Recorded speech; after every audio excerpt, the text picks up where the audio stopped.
கிட்ஸோட health மட்டும் கிடையாது, ஸ்கின்னுமே நம்மளுடைய பொறுப்பு தான், பேரண்ட்ஸோட பொறுப்பு தான். அந்த வகையில் இந்த சோப் கண்டிப்பாக உங்கள் குழந்தைங்களோட ஸ்கின்னை பாதுகாக்கும். இது வந்து ஒரு கோட் மில்க் சோப் அண்ட் இதில் ஒரு சின்ன சர்ப்ரைஸ் இருக்குது, அது லாஸ்ட்டில் சொல்கிறேன். ஸோ இந்த சோப் என்ன பண்ணுன்னா, குழந்தைங்களுக்கு இந்த வெயில் காலத்தில் வர இஷ்யூஸ் எல்லாத்தையுமே சரி பண்ணும். குறிப்பாக இதில் லேவெண்டர் எசென்ஷியல் ஆயில் நான் விட்டுருக்கேன். ஸோ இது வந்து ஸ்கின்னை நல்லா சாஃப்ட் அண்ட் மாய்ஸ்சரைசராக வச்சுக்கும், டேனை ரிமூவ் பண்ணும், அலர்ஜி வராமல் பார்த்துக்கும்.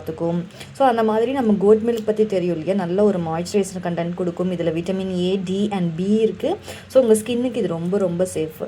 ஸோ உங்கள் குழந்தைங்க இது தாராளமாக யூஸ் பண்ணலாம். இது 2லேருந்து 15 வயசு இருக்கிற பசங்க வரைக்கும் தாராளமாக யூஸ் பண்ணலாம். ரொம்ப ஹெல்ப்ஃபுல்லாக இருக்கும். அண்ட் இது போட்டு குளிக்கும்போது வேர்வை ஸ்மெல் வராமல் இருக்கும். கண்டிப்பாக வேர்வை ஸ்மெல் வராது. அண்ட் இதில் என்ன சர்ப்ரைஸ் கிஃப்ட்னா, உள்ளுக்குள்ளே ஒரு சின்னதாக ஒரு டாய் வச்சுருக்கேன். ஸோ இது குளித்ததுக்கப்புறம் உங்கள் கைக்கு கிடைக்கும். அண்ட் இது நல்லா மின்னும் நைட்டில். ஸோ பார்க்கறதுக்கு நல்லாயிருக்கும். கண்டிப்பாக இதை ஆர்டர் ப்ளேஸ் பண்ணுறதுக்கு ஸ்க்ரீனில் நம்பருக்கு வாட்ஸ்அப் பண்ணுங்கள். ஃபார் மோர் டீட்டெயில் பேஜை ஃபாலோ பண்ணுங்கள். Thank you so much.